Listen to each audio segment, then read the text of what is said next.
welcome to The Debate.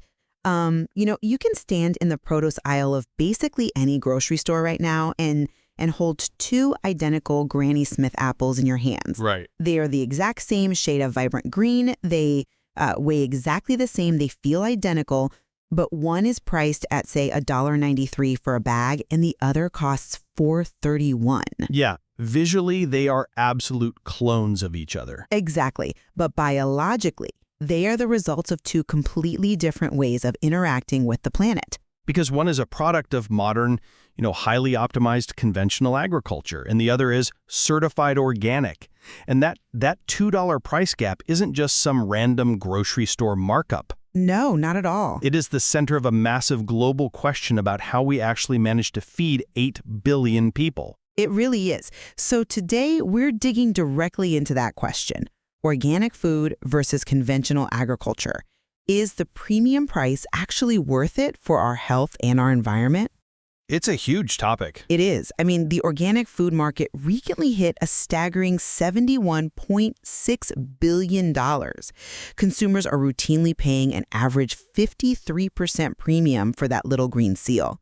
But the science has evolved way beyond those simplistic early 2000s fears about food safety. Oh, absolutely. Thanks to the comprehensive 2020 to 2026 data assessments, we are now looking at a really highly complex web of agricultural systems, human biology, and ecological resilience.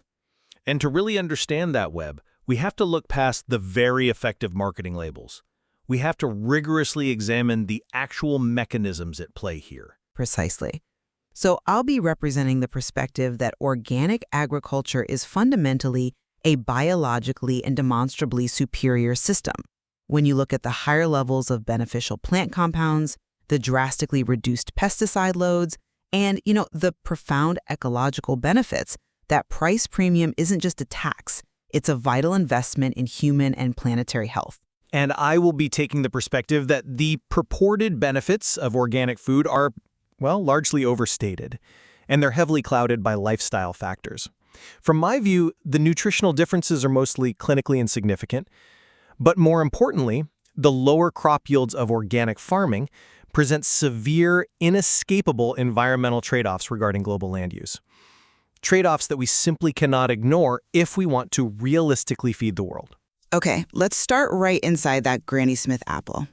The choice between organic and conventional isn't just a consumer preference anymore. It's a decision with measurable biological consequences. Okay. Because when we synthesize the recent data, we see that organic crops contain significantly higher concentrations of secondary metabolites. Wait, let's pause right there, because secondary metabolites is a pretty heavy piece of jargon. We're essentially talking about the plant's internal chemical defense system, right? Exactly. Think of it like the plant's immune system. Because organic plants aren't being protected by a synthetic shield of chemical pesticides, they're forced to fend for themselves. They have to work harder. Right. They have to develop their own natural chemical defenses against bugs, weather, environmental stressors. And those natural defenses show up in the plant as antioxidants. We're talking about like a 69% increase in flavonoids. Wow. Yeah, and a 51% increase in anthocyanins, which are the specific compounds that give blueberries their deep color, for example. So when we eat that organic apple, we are literally ingesting a stronger, more robust immune defense, which in turn protects our own human cells. Well, the mechanism you're describing is completely biologically sound. The plant works harder, so it produces more defensive compounds. I fully acknowledge the data showing that 19 to 69% increase in certain antioxidants. Right. But I come at it from a different way. We have to separate statistical differences from clinical significance. How so? A 70% increase in antioxidants seems pretty clinically significant to me. It sounds massive in a vacuum, but let's look at what actually happens when we digest that apple. The human body is remarkably adept at extracting exactly what it needs and just filtering out the rest. Sure. Does a slight percentage increase in a specific phenolic compound actually change a human health outcome? The major systematic reviews, like the highly regarded Dangor and Smith-Spangler analyses, they consistently point to a frustrating conclusion for organic buyers. Which is? That there is little to no strong evidence that organic foods are significantly more nutritious in a way that actually alters human health. See, I'm not convinced by that line of reasoning, because we have to look at why conventional produce has fewer of these compounds in the first place. It's not just that organic plants work harder, it's that conventional plants are artificially bloated. Ah, you mean the dilution effect. Exactly. Conventional farming relies heavily on synthetic nitrogen, right? Which acts almost like plant steroids. It prioritizes massive, rapid cellular growth. The plant grows huge, very quickly. But to do that, it pulls in excess water. Right, it puffs up the cells. Literally puffs them up. So conventional farming essentially produces a watered-down vegetable. It looks identical on the shelf, it weighs the same, but the density of critical nutrients per ounce is diluted by all that water weight. Okay, but Imagine feeding a teenager nothing but refined sugar and whey protein. They might grow tall and put on mass quickly, but their actual cellular health and immune system would be incredibly weak. That is what we're doing to our crops, and it's why organic dairy consistently shows higher omega-3 fatty acids, because the cows are actually grazing on pasture. I understand the dilution effect, and it's absolutely true that conventional crops tend to have higher moisture content. Also higher protein and nitrogen, to be fair. But again, does that slight dilution put the average person into a state of nutritional deficiency? Well, Very few people in the developed world are suffering from specific deficiencies in things like phosphorus or magnesium that the slight edge of an organic apple would somehow magically cure. I'm not saying it's magic, but If you eat a conventional apple, you're still getting a massive protective dose of beneficial fiber, vitamins, and phytochemicals. The marginal nutritional difference just does not meaningfully change your cellular health enough to justify paying double the price at the register. but you're looking at nutrition in isolation. If the nutritional differences are fiercely debated, the starkest contrast between those two apples lies in what is explicitly omitted from the organic one. Right. Synthetic chemicals. We really cannot ignore the toxicology here. You mean the pesticide residues? Yes, and the data here is just striking. Recent clinical studies show that switching to an organic diet can result in a 98.6% reduction in pesticide metabolites in the human body. Almost 99%. Yes, that means if you eat organic for just a few days, essentially all traces of these synthetic chemicals vanish from your urine. You are fundamentally changing your body's toxic load almost overnight. We're talking about cumulative, low-dose exposure to endocrine-disrupting chemicals. Let me jump in here, because the phrase toxic load instantly sounds terrifying to people. But we need to talk about what those residues actually represent. The conventional pesticide residues found on our food are overwhelmingly below the MRLs. The maximum residue levels. Right, the limit set by regulatory bodies. But just because a regulatory body sets a limit doesn't mean chronic daily exposure to multiple trace chemicals is biologically harmless. We have to remember that the MRL is essentially a highly conservative legal speed limit for pesticide residue. It is set far, far below the threshold of where we actually see biological harm. We are talking about trace amounts in the parts per billion. Even so, Studies show only about 0.59 to 1.7% of conventional samples ever exceed those strict limits. The fundamental rule of toxicology is that the dose makes the poison, and the doses on conventional produce are infinitesimally small. I'm not convinced by that line of reasoning. Because how do you explain the long-term cohort studies? Look at the massive French Nutrinet Santé study. Okay. They tracked tens of thousands of people and found that high organic food consumption is linked to an 86% reduction in non-Hodgkin lymphoma and a 35% reduction in type 2 diabetes. That is a big drop. It is a profound health variable. When 75% of conventional produce carries detectable pesticide residues, and organic detection is roughly 10%, that differential in daily chemical exposure is the clearest explanation for those lower disease rates. See, I don't buy that causality, and here is exactly why. The healthy user bias. Those cohort studies are a textbook example of it. Think about the demographic that can actually afford to buy a 100% organic diet. You saying they have other health advantages? Absolutely. The people paying that 53% premium are the exact same people who have the disposable income for preventative health care, they tend to exercise more, they smoke less, they have the time to cook meals at home. True. And crucially, they eat a significantly higher overall volume of fruits and vegetables. It is the overall dietary pattern, the sheer volume of plant matter they consume, that drives the lower cancer and diabetes rates, not the absence of trace pesticide residues measured in parts per billion. I hear the lifestyle argument, and I agree that healthy user bias complicates the human health data. It's tricky. But let's step outside the human body for a second. Let's look at the biosphere. Okay, shifting to the environmental impact. We have to, because while individual health benefits might be confounded by whether someone, does yoga or goes to the doctor, the ecological footprint of these chemicals is not. Over the last 27 years, we have seen a 75% decline in flying insect biomass. Yeah, that's deeply concerning. 75%. And researchers directly link this to the widespread use of conventional pesticides. We shouldn't only measure the toxicity of these chemicals by what remains on our dinner plate. We have to measure what they do to the fields before the harvest. Right. Organic systems, which strictly forbid these synthetic chemicals, serve as critical ecological refuges. They support up to 50% more pollinator diversity and 95% more arable flora species. Look, the local biodiversity on an organic farm is definitely higher. I won't dispute that. But we have to look at the macroscopic math here. This brings us to the fatal vulnerability of organic farming. The yield gap. You're talking about the amount of food produced per acre? Exactly. Because organic farming doesn't use those synthetic nitrogen fertilizers we talked about earlier, the plants simply cannot pack on biomass at the same rapid rate. They grow slower? Yes. Furthermore, without synthetic herbicides, organic farmers rely heavily on mechanical weeding, which leaves crops more vulnerable to competition. The result is that organic farming produces roughly 91% of conventional yields, sometimes even less depending on the crop. It is lower, yes. But 91% isn't a catastrophic drop. It is when you apply it globally.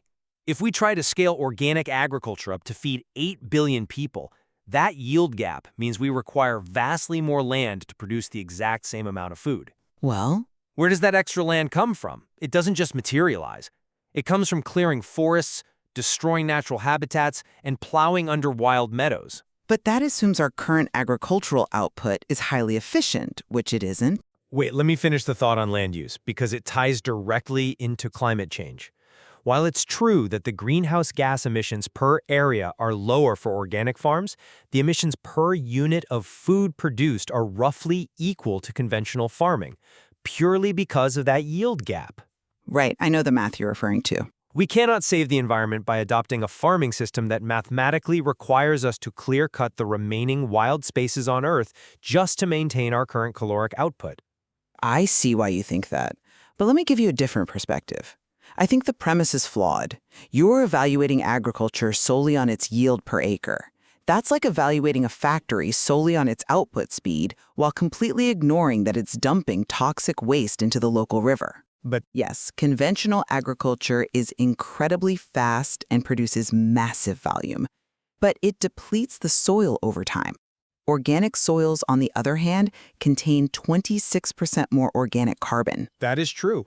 They have better water percolation, they act like massive sponges that absorb heavy rains, and they serve as vital climate sinks that actually build long-term resilience into our food system. I agree that organic soil health is superior, but you still have to feed the people today. And we can. We currently grow massive amounts of conventional corn and soy that humans don't even eat. Right, for livestock. Exactly. We use it to feed livestock or produce biofuels. If we shifted our dietary patterns just slightly, eating slightly less grain-fed meat, for instance, the organic yield gap becomes entirely manageable without cutting down a single new forest. That's a big if. It is, but it's possible. And this brings us right back down to the micro level. Let's go back to the grocery store aisle and the reality of the consumer's wallet, because I do understand that the economic barrier of that 53% premium is very real. It's more than real. It is a severe prohibitive barrier for the vast majority of the population. Demanding that people eat an all-organic diet is frankly completely impractical, especially during periods of inflation. Yeah. You mentioned the 53% average premium, but for some items like iceberg lettuce, it can be up to 179% more. Which is massive. Right. If a family has $50 a week to spend on produce, they are vastly better off buying a large volume and a wide variety of conventional vegetables than buying half as many organic ones. The nutritional benefit of simply eating the vegetables far outweighs any hypothetical risks of trace pesticides. This is where strategic consumer pragmatism has to take over. I completely agree with the need for strategy here. You definitely don't have to buy everything organic. Exactly. The Environmental Working Group publishes something called the Clean 15 list. These are items like avocados, sweet corn, pineapples, and onions. Right. Because of their thick skins or simply the way they are grown, conventional farming leaves minimal to no pesticide residue on these crops. Almost 60% of the samples in the Clean 15 category have zero detectable residues. Wow. Buying an organic avocado is largely a waste of money because the conventional one already has natural armor. Buying these conventionally is an evidence-based compromise that saves families money without sacrificing safety. That's an interesting point, though. I would frame it differently. I'm actually really glad you brought up the Clean 15 because that's where I think the data gives everyday consumers a real lifeline. I totally agree on its utility, along with its counterpart, the Dirty Dozen. Right, the heavily sprayed ones. Yes, like strawberries and spinach. For budget-conscious consumers, prioritizing organic purchases for the Dirty Dozen, and especially for dairy where the pasture-raised fatty acid profiles are vastly superior, is highly strategic. It's the only mathematically viable way for most households to interact with the organic market. It is. However, I want to reframe how we view that premium. We have to stop looking at the organic price tag as an arbitrary elite markup. It actually represents the true cost of sustainable food production. What do you mean by the true cost? Conventional food prices are artificially low. They appear cheap at the register only because they externalize their true costs. When a conventional farm pollutes a local water source with a synthetic nitrogen runoff, the farm doesn't pay for the water purification plant, the taxpayers do. True. The loss of biodiversity, the depletion of topsoil, the potential future public health crises from endocrine disruptors, those costs are passed on to society and future generations. When you pay that 53% organic premium, you aren't just buying an apple. You are investing in an agricultural model that actively maintains the soil and water systems we quite literally depend on for survival. That is a very fair macroeconomic assessment of externalities. But the consumer at the grocery store is trying to feed a family today, not balance the accounting of global externalities for the year 2050. Which is why the strategic purchasing we just discussed is so crucial. As we look at all this data, I think it clearly illuminates organic agriculture as a biologically and ecologically superior system. The lack of synthetic nitrogen forces the plant to build its own dense nutrients and antioxidants. Furthermore, the sheer drop in dietary pesticide exposure, flushing those metabolites out of our system by nearly 99%, makes it a vital long-term investment for human health. It's a system that regenerates the earth rather than merely extracting from it. And my takeaway from the exact same data is that while organic farming definitely serves important ecological niches, its absolute nutritional superiority is largely a myth. It's heavily clouded by the healthy user bias of the wealthy people who can actually afford it. The land use requirements and the yield limitations of organic farming simply cannot be ignored if we want to realistically feed the globe without destroying our remaining forests. Right. The most vital, actionable takeaway from the literature is that eating any fruit or vegetable, conventional or organic, is vastly better for your health than eating none at all. I think that's a brilliant point of convergence. The data entirely rejects the binary internet debate notion that organic is a flawless savior and conventional is sheer poison. Absolutely. The science points directly toward strategic purchasing. Consult the Dirty Dozen list. Buy conventional avocados and onions. Maybe spend a little extra on organic berries or dairy. It's a scientifically sound, pragmatic approach that balances human health, environmental concerns, and the reality of a household budget. there is still so much more to explore in the source material, particularly regarding the emerging fields of regenerative agriculture and how the soil microbiome directly interacts with human gut health. We leave it to you, the listener, to form your own conclusion on how to vote with your wallet. Because at the end of the day, agriculture isn't static. It is a constantly evolving science. Indeed. So the next time you stand in the produce aisle holding those two identical Granny Smith apples, you'll know exactly what you are looking at. You'll understand the synthetic nitrogen that swells one with water and the natural defenses that built the other. They aren't just apples. They are a choice between different farming paradigms. Choose the one that aligns with your budget, your health goals, and your values.